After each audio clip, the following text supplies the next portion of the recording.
Hey folks, welcome back to the channel. We're coming right along on this 360 Magnum engine rebuild. Really, the short block is just about done. So the short block is basically everything below the heads. The only thing left on this is we have to drop in the distributor drive gear, put on the oil pump, and in this case we can put in the lifters as well. So let's get started.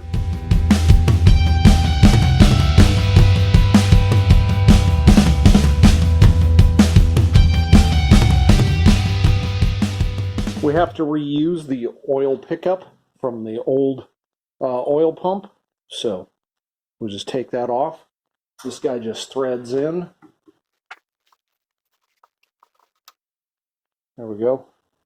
I'll clean it up a little bit to get some of this carbon off of here on the wire wheel before we install it on the new one.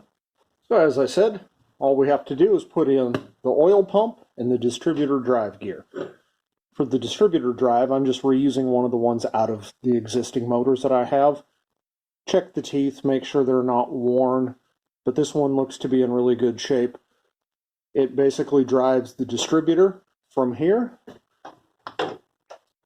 So the end on the distributor goes right down in there, and that's what rotates that. The other end here is what drives the oil pump. And then this is driven off the camshaft.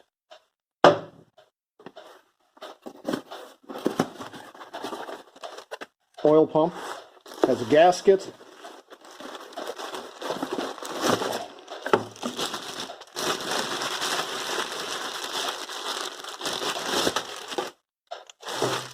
Looks about right, but I'm going to check it with the old one. Make sure they look, roughly the same in size and shape.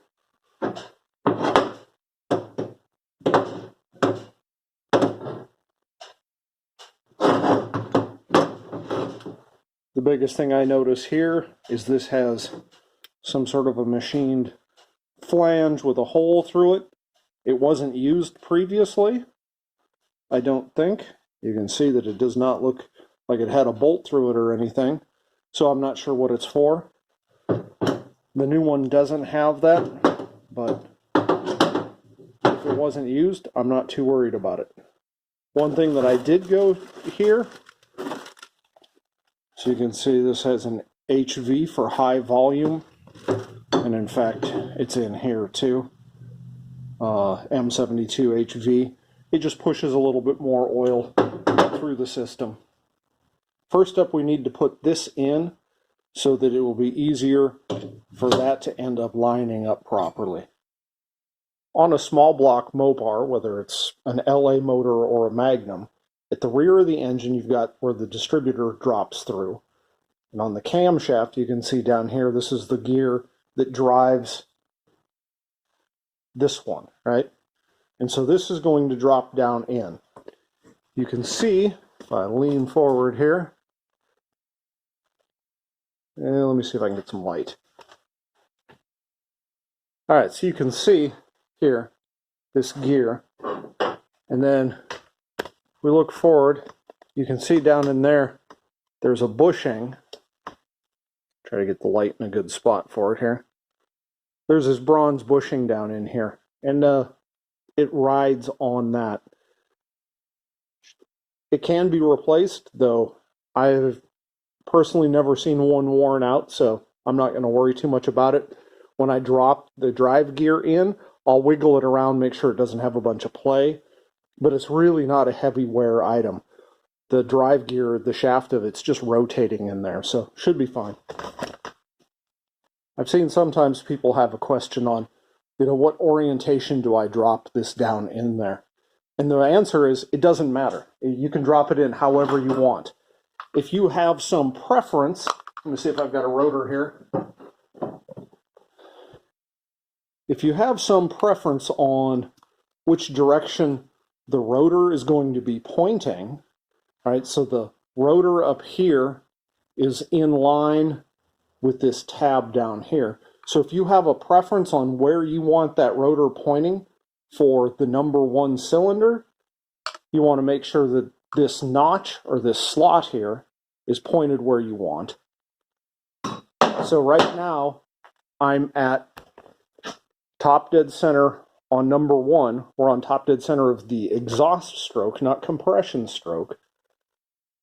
So we are 180 degrees out on the rotor from when it would be firing.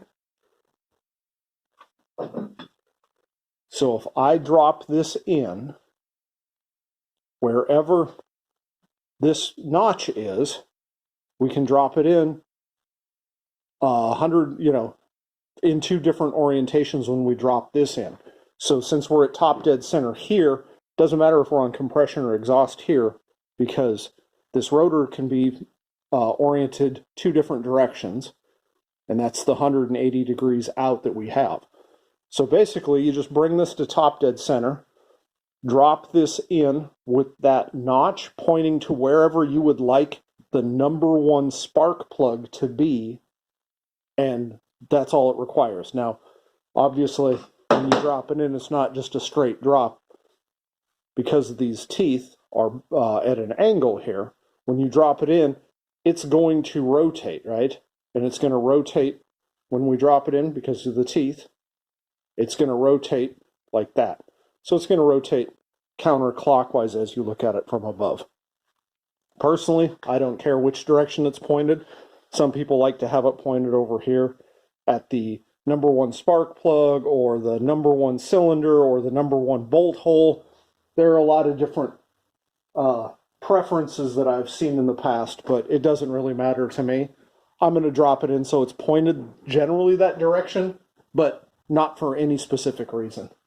If you hear any noises that sound like fireworks, it's because it's New Year's Eve. It's still early New Year's Eve, and there are a lot of fireworks going off. All right, so, okay. We want to make sure that we get a good amount of lubrication on this guy. As with everything when we're assembling, it needs to be well lubricated and very clean. Remember, when you first start this motor, it's not going to have oil up through all of the galleys and passages, so we want to have some lubrication that gets us through that first stage. Now, because it sits down on that bushing, I want to lubricate this face here that it sits on, and this area right here where it sits in that bushing as well. We just don't want any dry metal on metal, right?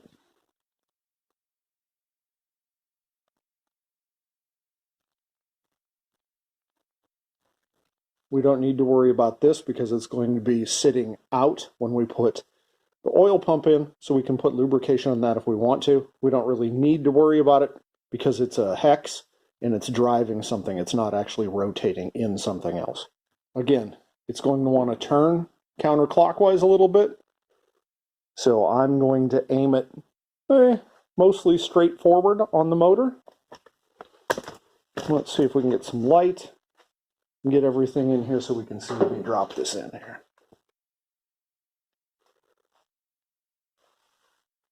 I'm going to take this. You can see I like to put my fingers down here to catch it so I can ease it down in.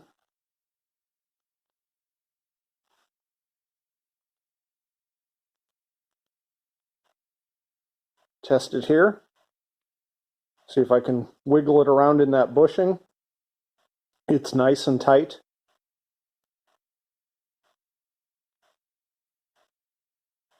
So when we get it down in here, and there we go. You can see it rotated, probably about 30 degrees maybe. It's rotated a bit, so it's sort of pointed at the number 5 cylinder-ish.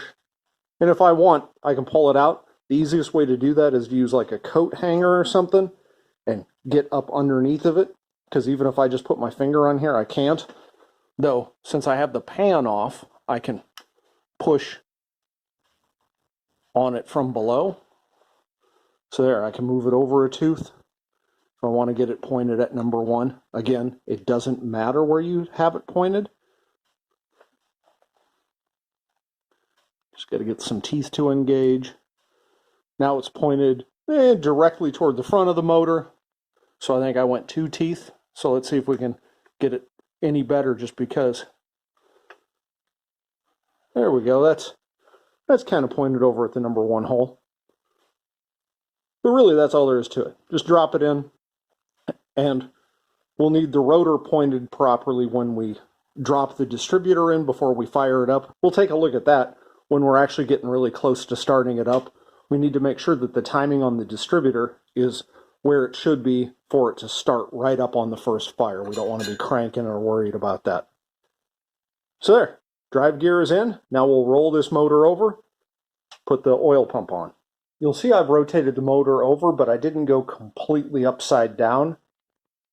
This shaft, it's held in by those gears on the camshaft, but I don't want to risk it, flopping out. So this way I've got a little bit of gravity pulling it sideways.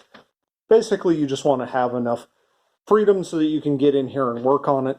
Doesn't have to be right at the very top in order to do that. This is that hex end of that shaft. We do have a gasket. Make sure you get that in there.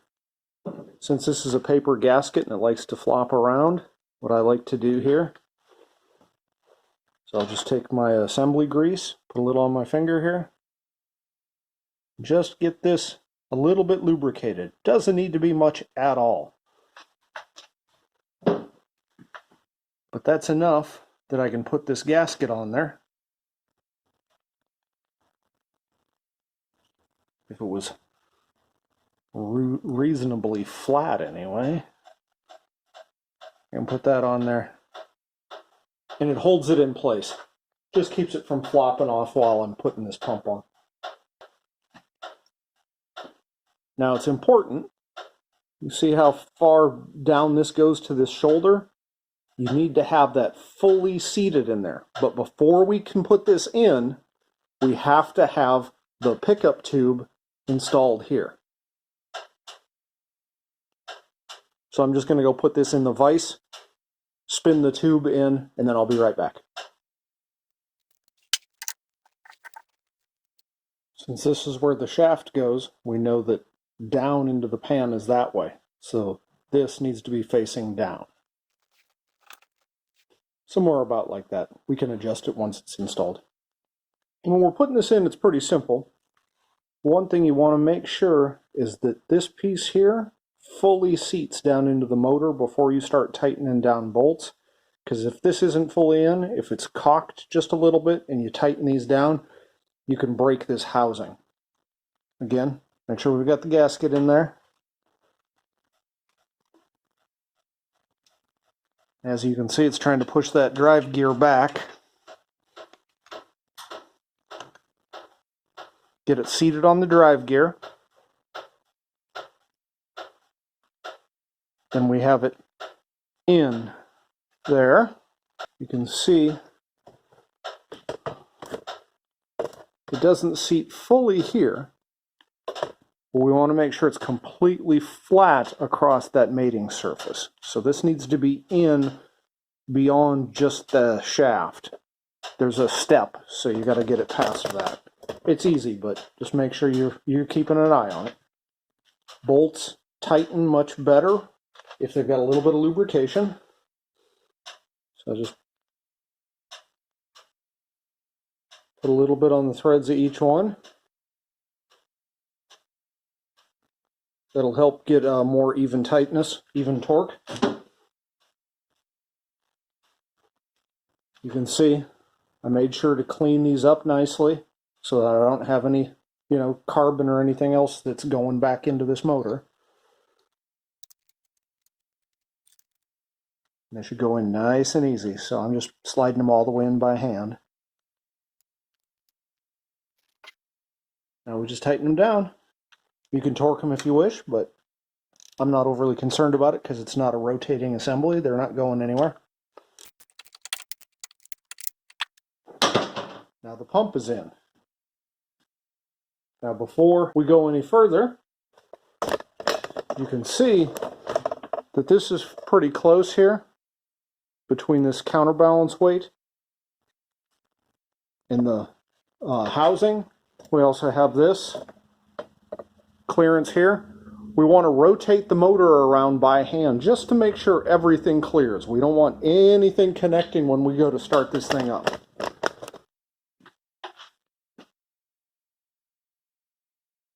Keep an eye right here.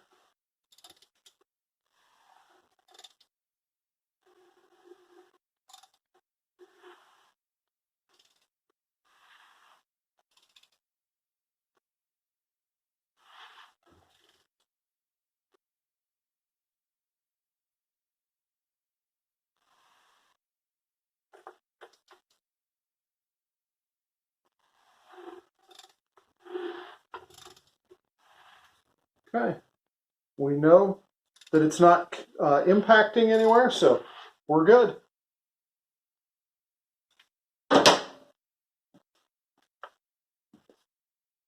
Now we can put the pan on here. It's worth pointing out that on these Magnum motors, they actually used a reusable soft silicone gasket. It's it's really easy to put in. There's not much to it. A couple of things to look at though. Just right here on the rear, it's got this little tab that fits down in these notches. Make sure that this channel is clean. But it just slides down in there and seats. Make sure it's seated over on the back side so it's not pinched. Then take your pan, put it on there. You also need to make sure at the front, take a look at here. So it's got this flange all the way around. Make sure that's not pinched underneath the pan. But just get it there. Now we put in the bolts and tighten them down. That's all there is to it. Because it's how things go, I didn't check this timing cover, all of the bolt holes, before I put it on. This hole right here, fortunately it's in the timing cover, is actually stripped out. So I can't tighten it down, which is going to make this front seal leak. But since it's on the timing cover and it's a through hole, you can see all the way through here, I can actually, I'll just drill it out and put in a helicoil while it's just on the motor here. So, more work to be done, but otherwise, pan is on and the short block is complete. Thanks for watching.